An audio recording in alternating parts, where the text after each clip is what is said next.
이상한 알베르게 원 342페이지. 이 길 위의 사람들. 9월의 막바지에 접어들어서인지 바람막이를 걸치고 있었지만 아침 날씨가 매우 쌀쌀했다. 해가 뜨기 전이라 마을 곳곳에 설치된 가로등만이 길을 밝혀주고 있었다. 마을을 벗어날 때쯤 하늘이 서서히 보랏빛으로 물들기 시작했고 별들이 반짝이고 있었다.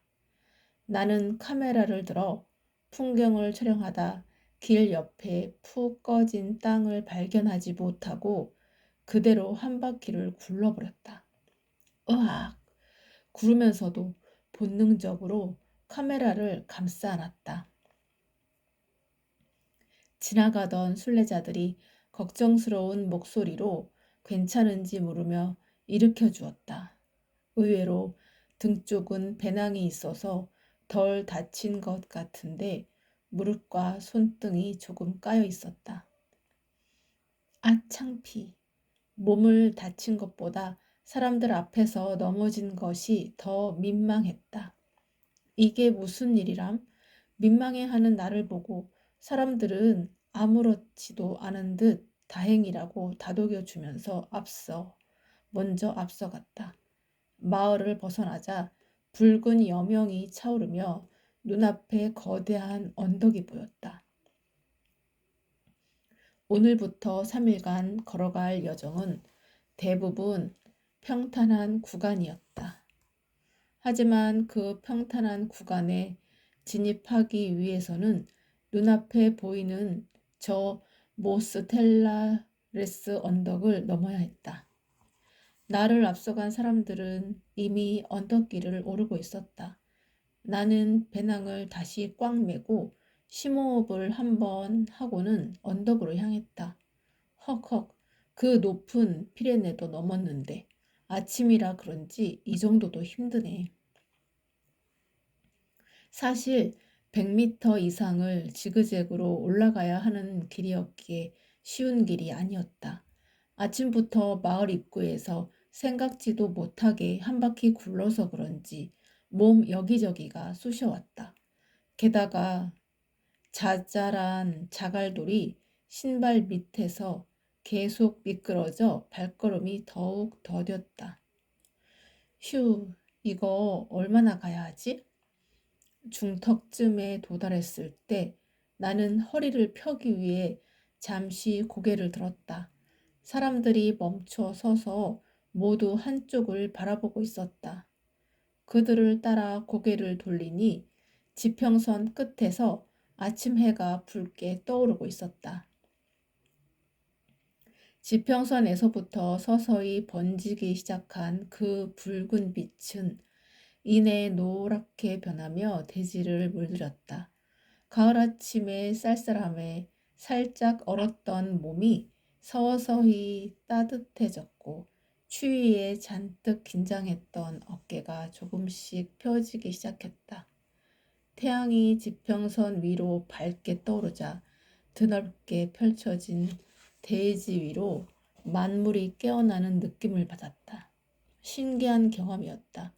언젠가 샌디에고에서 흑빛 대지 위로 떠오르는 붉은 해를 보며 비슷한 기분을 느꼈던 것이 생각났다.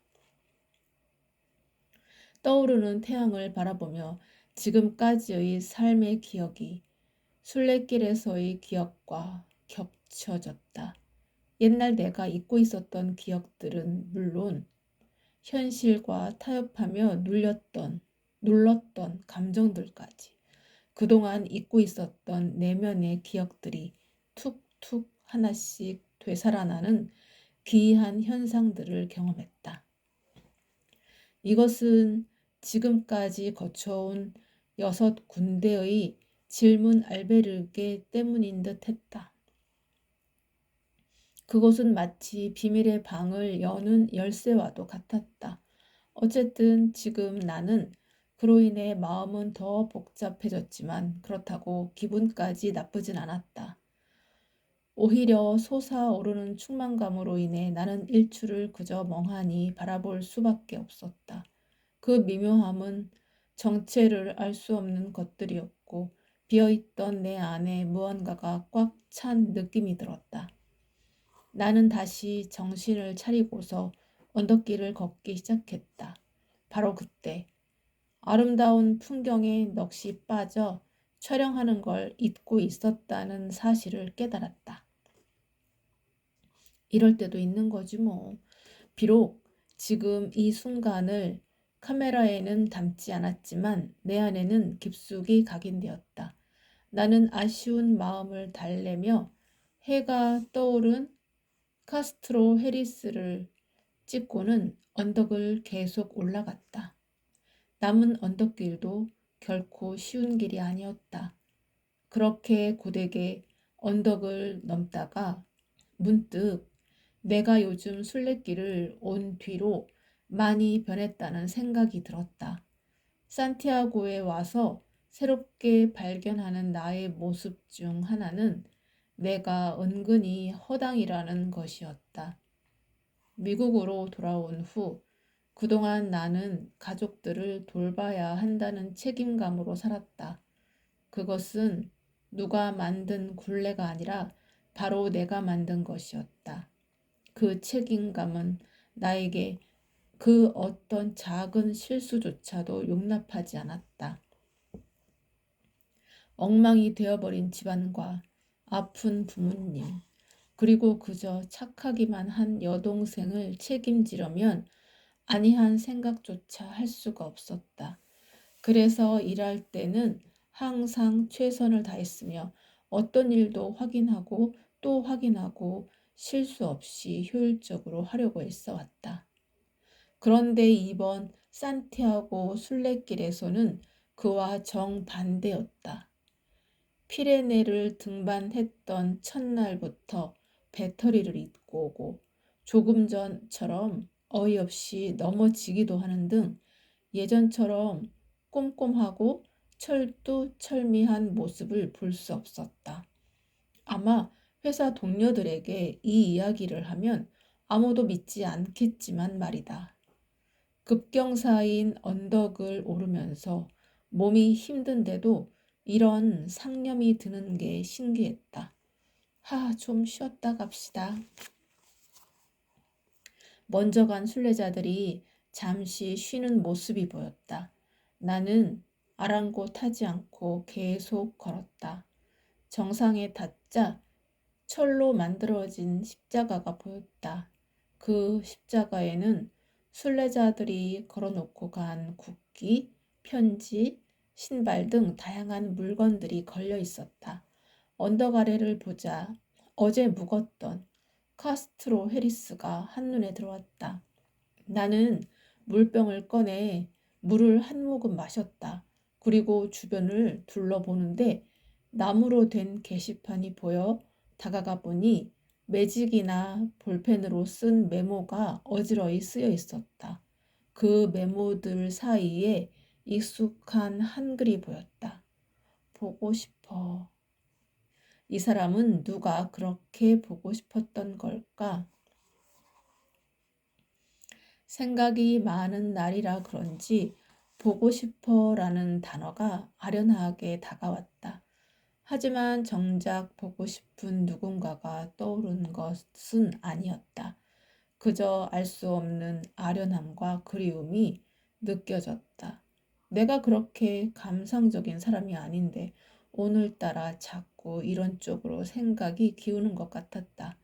나는 머릿속 가득한 상념을 털어내기라도 하는 듯 고개를 좌우로 두어 번 세차게 흔들고는 다른 순례자 일행들과 함께 언덕을 내려왔다. 내리막길 끝에는 넓은 평원이 펼쳐져 있었다. 부르고스주와 팔렌시아주를 아우르는 넓은 평원 메세타 고원이 있었다. 메세타 고원이었다. 메세타 고원은 이베리아 반도 중앙부에 있는 대고원으로 굉장히 넓은 지역에 걸쳐져 있었다. 그래서 순례길을 다녀간 사람들의 후기에서도 메세타 고원이라는 명칭이 자주 등장하곤 했다. 넓은 평원 사이로 쭉 뻗은 길 위에 카메라를 든 나의 그림자가 길게 드리워졌다. 프랑스 길의 출발지인 생장에서 중점인 산티아고까지는 서쪽으로 계속 걸어가는 여정이다 보니 항상 아침 해가 뜰 때는 길 위에 길게 늘어진 내 그림자를 보며 걸었다. 그러다 정오에 가까워질수록 그림자의 길이도 점점 짧아졌다. 이런 모습을 관찰하는 것도 아침 순례길을 걷는 재미 중 하나였다. 내리막길을 내려와 1시간 정도 더 걸으니 초록빛 강이 나타났다. 그 옆으로는 나무들이 가지를 길게 들이우고 있었다. 그것들을 보자 나는 마치 모네의 그림 속에 들어와 있는 듯한 착각이 들었다. 초록빛 강을 보니 일시에 모든 갈증들이 다 사라지는 듯 시원함이 느껴졌다. 조금 더 걸으니 팔렌시아주의 경계석에 나왔다.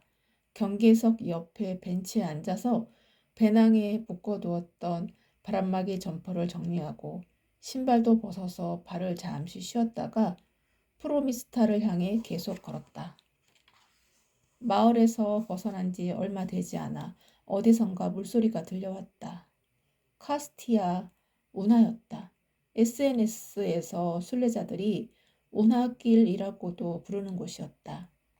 탁 트인 평지 위에 흐르는 운하라서 그런지 조금 전에 보았던 초록빛 강보다 훨씬 더 시원한 느낌으로 다가왔다.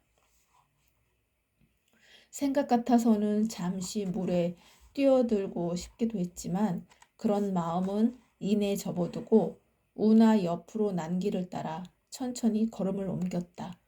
오늘은 사색을 위한 날인가? 나는 이렇다 할 인터뷰도 하지 않고 순례길을 걸으며 혼자만의 시간을 보냈다. 얼마쯤 걸었을까? 왼쪽에는 밀밭, 오른쪽에는 운하, 그리고 길 양옆으로 서 있는 나무들, 드문드문 보이는 배낭을 맨 순례자들. 이렇게 비슷한 배경을 보며 계속 걷다 보니 지루해질 즈음이었다. 멀리서 낯익은 뒷모습이 보였다. 발걸음을 재촉해 다가가 보니 며칠 전 제인 워커 명상센터에서도 만났던 선호 스님과 선화 스님이었다. 그리고 스님들 옆에는 2명의 또 다른 스님이 함께 있었다. 안녕하세요. 며칠 전에 만났던 오수연입니다. 오 PD님 반가워요. 네, 오늘은 새로운 동행이 있으신 것 같네요. 선화 스님이 웃으며 답했다. 여기 2분은 며칠 전 명상 세미나에서 만난 분들이에요. 한 분은 태국에서 오신 분이고 한 분은 네팔에서 오신 분이랍니다. 아, 그렇군요. 며칠 전 제인 워커 명상센터에서 본 기억이 나네요. 나는 선아 스님에게 물었다. 제인 워커 명상센터에서 있었던 세미나는 원래 알고 오신 건가요? 네, 얼마 전 이곳에 새로운 명상센터가 생겼다는 말을 들었죠. 불교에서는 조용한 가운데 자신을 들여다보는 참선을 주로 하는데 서양인 사이에서 유명하다고 하는 사람들은 어떤 것을 화두로 명상을 이끌어 주는지 궁금했거든요. 게다가 그는 달라이 라마로부터 오랫동안 배웠다고 하던데 서양에서는 어떻게 접목하고 있는지도 궁금했어요. 그래서 참석하게 되었어요. 거기서 세미나를 듣고 난 뒤 이분들과 의미 있는 이야기들을 많이 나누었지요. 그래서 오늘도 이렇게 같이 길을 걷게 되었어요. 굉장히 좋은 시간이셨나 봐요. 나는 선화 스님이 소개해준 2스님에게 인사했다. 안녕하세요. 저는 한국의 방송국에서 취재 나온 오수연 PD입니다. 반갑습니다. 저는 태국의 승려예요. 현재는 스페인의 수도 마드리드에 있는 불교 재단 소속으로 활동하고 있습니다. 그리고 이분은 네팔 롬비니에서 온 스님입니다. 태국과 네팔에서 온 스님을 보니 이런 기회도 흔치 않다 생각되어 인터뷰하면 좋을 것 같았다. 선화 스님께서 괜찮으시다면 옆에 두 스님에게 인터뷰를 요청하고 싶은데 괜찮을까요? 방해가 되는 건 아닌지 모르겠네요. 네, 저희는 괜찮습니다. 나의 요청에 선호 스님이 고개를 끄덕이자 선화 스님도 미소를 지으며 고개를 끄덕였다. 그리고 옆에 두 스님에게 의사를 물어보자 그들도 고개를 끄덕였다. 두 스님은 순례길에 오신 이유가 무엇인가요? 먼저 네팔 스님이 말했다. 저희는 스페인과 네팔 간에 체결된 산티아고 순례길의 불교 테마파크 프로젝트에 관한 답사를 하는 중입니다. 네? 순례길에 불교 테마파크를 조성한다고요? 네, 지난 3월 바르셀로나에서 글로벌 관광 박람회가 열렸어요. 거기서 순례길 도시들을 새롭게 활성화하기 위한 프로젝트의 일환으로 마드리드 남부의 코르도바가 선정되었고 네팔의 룸비니시와 협력하여 불교 테마파크를 만들기로 결정했습니다. 그들의 말에 의하면 코르도바는 그라나다에서 출발하는 순례길 루트인 모사라 백길에 위치해 있어 스페인 내에서는 유명하지만 인기 루트인 프랑스 길과는 많이 떨어져 있어서 외국인들에게 거의 알려지지 않았다고 했다. 하지만 코르도바는 이슬람과 카톨릭 두 가지 양식이 혼재한 문화를 경험할 수 있는 유서 깊은 곳이어서 여기에 불교를 더해서 세계적인 영적 중심지를 만들겠다고 했다. 또 네팔은 불교의 발상지가 인도가 아닌 네팔의 룸비니라는 사실을 전 세계적으로 인식시켜 주려는 것이 이번 프로젝트의 목표인데 시타르타가 태어난 곳이 룸비니로 실제로 불교 문화의 시초는 인도가 아니라 네팔이라는 것이었다. 그 다음 태국 스님이 말을 이어갔다. 우선은 코르도바 외곽에 약 8만 평 규모의 부지가 선정되었고 세계 평화를 상징하는 50m 높이의 거대한 불탑이 들어설 계획입니다. 그 외에도 순례길에서 종교적으로 부각할 수 있는 것들과 테마파크로서 필요한 것들이 있는지 벤치마킹 하는 중이고요. 스페인은 이제 중세 유럽 문화에 이슬람 문화 그리고 불교 문화까지 융합된 인류의 새로운 종교 시장으로 떠오를 겁니다. 동시에 늘 인도에 가려져 있던 네팔에 대한 이미지도 한층 높아지겠죠. 그들은 세계 평화의 상징으로 불탑을 세운다고 했지만 지금 태어나서 지금껏 무교로 살아온 내게는 각 종교의 색들이 더욱 짙어져서 무겁게 짓눌러 오는 느낌이었다. 세계 평화와 불교가 대간절 무슨 상관이란 말인가? 더구나 다른 종교의 성지와도 같은 순례길의 말이다. 이게 정말 평화의 상징이 될까? 테마파크가 생기는 건 이해가 되지만 50m 높이의 거대한 불탑은 좀 너무하지 않나? 50m이면 웬만한 성당보다도 높은 것인데 조용한 순례길에 맞는 건가? 그건 욕심이 아닐까? 꼭 그렇게 큰 것을 지어야만 신심이 돋보이는 걸까? 도리어 이 불탑으로 인해 순례길의 의미가 퇴색되지는 않을까? 내가 카톨릭 신자는 아니지만 이건 좀 너무한다는 생각이 들었다. 그리고 문득 사찰 관련 다큐멘터리를 시작했을 때 4월 초파일 불공이라고 해서 국태민안, 남북 통일 등을 읊조렸던 스님의 목소리가 떠올랐다. 그 당시 나는 저렇게 빈다고 과연 이루어질지 의문이 들었다. 말은 거창한데 실효성이 없어 보인다고나 할까? 하지만 한편으로는 간절히 원하면 이루어진다고도 하는데 욕심과 염원은 어떤 차이가 있는 걸까? 이들이 말하는 프로젝트도 불교를 서방 세계에 광고하는 것 말고는 딱히 다른 목적이 보이지 않는 것 같았다. 그리고 같은 불교 국가라도 태국과 네팔의 스님들은 뭐랄까 굉장히 도전적인 것 같았다. 한국에서 보았던 스님들의 모습과 아니 당장 옆에 두 스님과도 너무 다른데 이건 종교가 아니라 문화가 달라서 그런 건가? 그나저나 내가 왜 이렇게 열을 올리는 거지? 이게 뭐라고? 여러 가지 생각이 들었다. 나의 표정이 이상해졌는지. 답을 하던 태국 스님이 나를 묘하게 바라보고 있었다. 나는 멋쩍게 웃으며 질문을 이어갔다. 하하, 제가 무교라서 스님께서 하시는 말씀을 완전히 다 이해하기는 어려울 것 같습니다. 그래서 여러 가지 생각이 드는 것 같기도 하고요. 세계 평화의 상징으로 불탑 같은 종교적 이미지를 형상화한 것 말고 다른 걸로 채워 넣을 수 있지 않을까요? 예를 들면 평화를 상징하는 예술 작품 같은 걸로 조금 작게. 저희는 불교에 종사하는 성직자입니다. 종교색을 드러내는 건 당연한 일이지요. 당신은 아시아인이어서 이 소식을 매우 반가워할 줄 알았는데 의외군요. 한국에도 불교 신자가 많지 않나요? 많습니다. 그리고 카톨릭 신자도 많고 개신교 신자도 많아요. 무슬림도 있고요. 하지만 아래 세대로 내려갈수록 종교의 의미가 점점 희미해지는 것 같아요.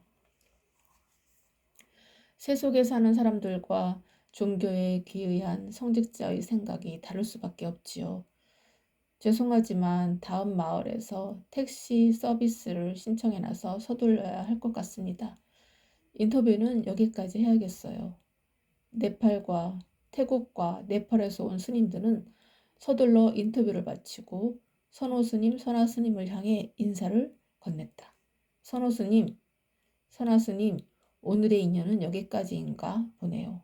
먼저 길을 가겠습니다. 남은 길도 충만하시길. 아, 네, 감사합니다. 아, 그래요. 두 분도 잘 지내시길. 급히 길을 서두르는 태국과 네팔에서 온 두 스님을 보내고 우리는 서로를 머쓱하게 바라보았다. 예상외로 전개에 선호 스님과 선화 스님도 다소 당황한 듯 보였다. 어색하게 잠시 길을 걷다가 내가 먼저 말을 꺼냈다. 저는 여기서 잠시 촬영하고 가겠습니다. 부엔카미노. 네, 촬영 잘하세요. 다음에 또 뵈어요. 부엔카미노. 두 비구니 스님은 합장한 뒤 서둘러 길을 떠났다. 양쪽으로 서 있는 키 큰 가로수 사이를 카스티아 운하가 조용히 흐르고 있었다. 멀어지는 두 비구니 스님과 풍경이 어우러져 한 폭의 그림 같았다. 아름다웠다. 머릿속이 복잡한 건 복잡한 것이지만 아름다운 건 또 아름다운 거니까. 어느새 나는 무의식적으로 카메라의 녹화 버튼을 눌렀다. 촬영을 마치고 조용한 가운데 다시 혼자가 된 나는 길을 걸으며 인터뷰 내용을 머릿속으로 정리해 보았다. 잔잔히 흐르는 카스티아 운하의 물소리가 생각을 정리하는 데 많은 도움을 주었다. 가톨릭 성지에 다른 종교 테마파크를 만든다고 해서 과연 세계 평화에 얼마나 기여될 것이며 스페인이 영적인 중심지로 부상할 수 있을까? 세계 도처에는 이미 영적인 지도자들이 나온 곳이라고 일컫는 성지들이 한두 군데가 아니다. 그리고 그런 곳들은 이미 순례자뿐만 아니라 관광객들까지 몰려서 매우 혼잡하다. 혹시 그걸 노리는 건가? 나는 딱히 믿는 종교가 있는 것도 아닌데 이상하게 스님들의 말을 듣고 난 후로는 자꾸 감정이 들쑥날쑥했다. 나에게 돈을 내라는 것도 아니고 한국이 참가한 것도 아니고 나와 무슨 관계가 있는 것도 아닌데 내가 왜 이러는 거지? 생각을 정리하는 사이 큰 물소리가 들렸다. 고개를 들어보니 하얀 물 한 개를 뿜어내는 수문이 있었다. 수문 위로 놓인 다리를 건너면 프로미스타였다. 나는 이곳까지 걸어오는 동안 에릭과 마주치기를 바라며 주위의 순례자들을 유심히 살펴보았다. 하지만 에릭을 만날 수 없었다. 아쉬운 마음에 오늘 머물 알베르게를 찾아 체크인하고 나서 에릭을 찾기 위해 근처의 다른 알베르게를 찾아가 보았지만 에릭은 보이지 않았다. 나는 아쉬움을 뒤로하고 저녁 식사를 위해 발걸음을 돌렸다. 마을 중심부에 다다르니 묵직한 듯 아름답게 서 있는 로마네스크 양식의 성당이 보였다. 산 마르틴 성당이었다. 이 성당도 순례길을 걸으며 지금까지 본 성당들처럼 외관에 화려한 조각은 없었지만 사방이 각각 다른 모양으로 생겨 둘러보는 재미가 있었다. 이 오래된 성당 앞에는 사람들로 북적이고 있었는데 사람들 사이로 하얀 웨딩드레스를 입은 신부가 보였다. 결혼식이 있었던 것 같았다. 드레스와 턱시도를 입은 어른들 사이로 넥타이를 깔끔하게 매고 해맑게 웃고 있는 소년이 눈에 띄었다. 나는 그 모습을 보자 이유 없이 미소가 지어졌다. 아이들의 해맑은 웃음은 왠지 모를 긍정의 에너지를 던져주었다. 성당을 지나 식사할 곳을 발견했다. 주문하고 식당 내부를 둘러보는데 낯익은 얼굴이 있었다. 그는 생장의 기차역에서 만났던 에런이었다. 에런도 나를 발견했는지 손을 흔들며 아는 체를 했다. 아직 음식이 나오기 전이라 그쪽 테이블로 다가가 인사를 건넸다. 오랜만이에요, 에런. 그러네요. 생장에서 본 이후로 처음 보는 거네요. 와, 이렇게 다시 만나다니. 17일 만에 만난 에런은 그때보다 훨씬 밝아 보였다. 그날 바로 출발한다고 했던 것 같은데 여기서 만나게 되네요. 많이 좋아 보여요. 그런가요? 저도 그렇게 생각해요.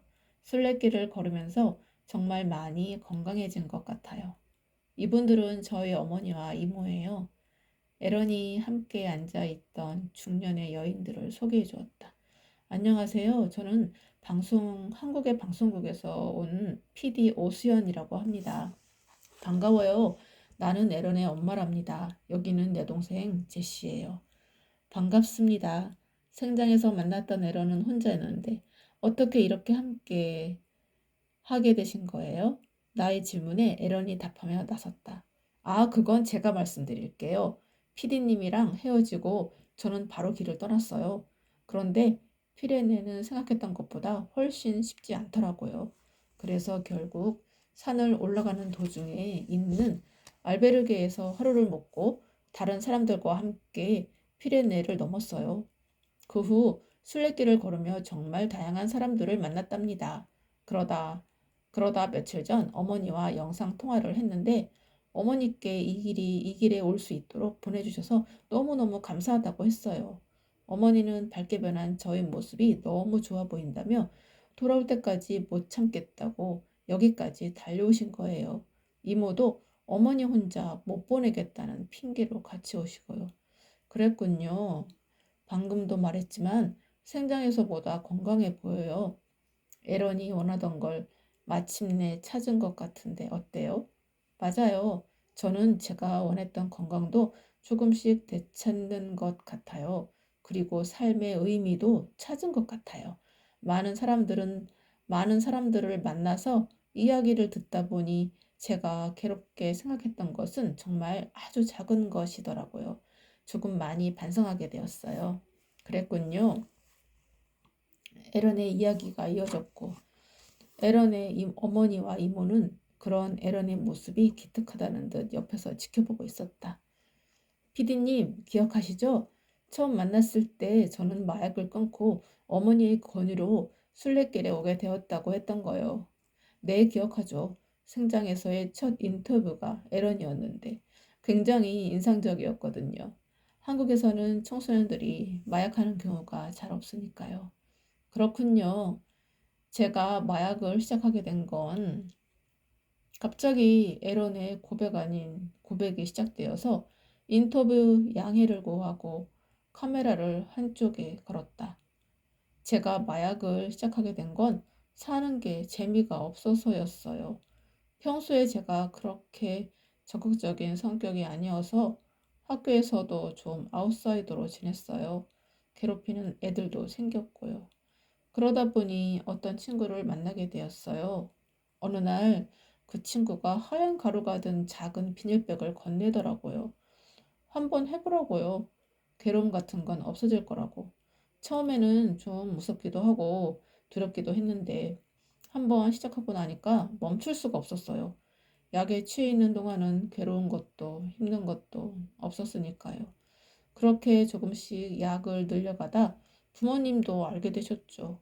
에런의 이야기가 계속되자 에런의 어머니와 이모가 눈물을 흘리기 시작했다.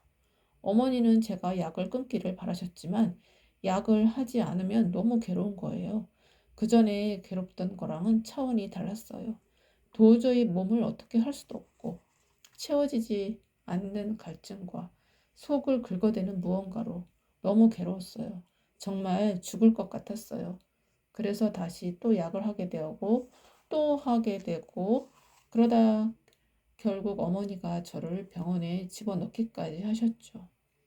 그렇게 힘든 시간을 보낸 뒤에야 우여곡절 끝에 약을 끊을 수 있었어요. 정말 불가능할 줄 알았는데 그렇게 되더라고요. 아마 어머니의 보살핌이 아니었더라면 절대 못했을 거예요. 그렇게 조금씩 일상을 회복해 갈 즈음 어머니가 순례길을 한번 다녀오면 어떻겠냐고 조심스럽게 제안하셨어요. 그때부터 열심히 운동하며 준비했죠. 저도 순례길에 대한 정보를 찾아봤는데 그냥은 도저히 엄두가 안 나더라고요. 약으로 피폐해지기 전에도 그렇게 건강한 편은 아니었거든요. 그래서 만반의 준비를 한 뒤에 순례길을 왔어요. 그리고 순례길에서 처음 만난 사람이 바로 피디님이었어요. 옆에서 따스한 눈빛으로 바라보던 에런의 어머니는 눈물을 훔치고 말았다. 우리 에런이 이렇게 밝아질 줄은 몰랐어요. 하지만 신께서 지켜주시리라 믿었죠. 이 순례길이 에런에게 큰 힘이 된 것 같아요. 야고보의 길을 따라 우리 에런도 정화가 되고 많이 성장하고 있는 것 같아요. 에런 어머니의 손을 꼭 잡고 있던 에런의 이모 제시가 말했다. 말을 이었다. 에런이 아이일 때부터 보았지만 지금 그처럼 이렇게 밝은 모습은 처음 봐요. 에런의 미소가 이렇게 예쁜 줄 이제 알았네요. 앞으로는 더 많이 웃고 더 밝아졌으면 좋겠어요. 정말이지 여기 와서 우리를 만났을 때 손을 흔들며 달려오던 에런의 모습은 감동이었답니다. 언니도 그때 에런의 얼굴을 보고 지금처럼 눈물을 흘렸죠. 제시가 에런 어머니의 눈물을 닦아주며 계속 말했다. 언니 이제 그만 울어. 에런이 밝아져서 좋잖아. 그럼 웃어야지. 그래요, 어머니. 이제 웃으세요. 우리 같이 웃어요. 나는 에런의 스마트폰으로 세 명이 함께 밝게 웃는 모습을 찍어주었다. 그리고 내가 가진 카메라로도 그 모습을 담은 후 제자리로 돌아왔다. 자리에는 주문해 놓은 음식이 식어 있었다.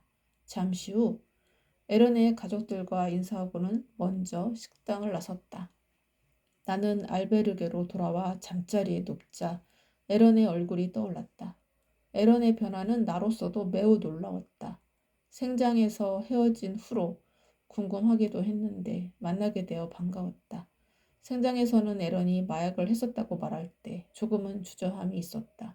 그런데 오늘 자신의 아픈 시간을 덤덤하게 말하는 에런을 보니 마약을 했던 시간이 그에게 더는 트라우마가 아닌 것 같았다. 어린 에런이 대단하다고 생각했다. 나는 마약을 해본 적은 없지만 유학 시절 주변에서 마약하는 사람들을 보면 그걸 끊는 건 정말 쉽지 않은 것 같았다. 아마 에런은 자신의 의지와 부모님의 노력이 함께 있었기에 가능했던 것이 아니었을까? 그리고 그런 어려움을 이겨낸 에런에게는 무엇도 해낼 수 있는 잠재력이 있을 것이라는 생각도 들었다. 에런이 앞으로 어떤 삶을 살아갈지 조금은 궁금해졌다. 에런에게 산 마르틴 델 까미노에 있는 질문 알베르게를 소개해줄 걸 그랬나? 가족끼리 너무 행복해 보여서 미처 그 생각을 못했네. 나는 약간의 아쉬움을 뒤로하고 스마트폰을 열어 페이스북을 확인해 보았다. 모니카로부터 메시지가 와 있었다. 페이스북 메시지. 프롬 모니카. 수연, 혹시 에릭을 만났어? 너무 궁금해서 메시지 남겼어. 답장 기다릴게. 아침에 눈물을 흘리던 모니카의 모습이 떠오르면서 마음이 약간 조급해졌다.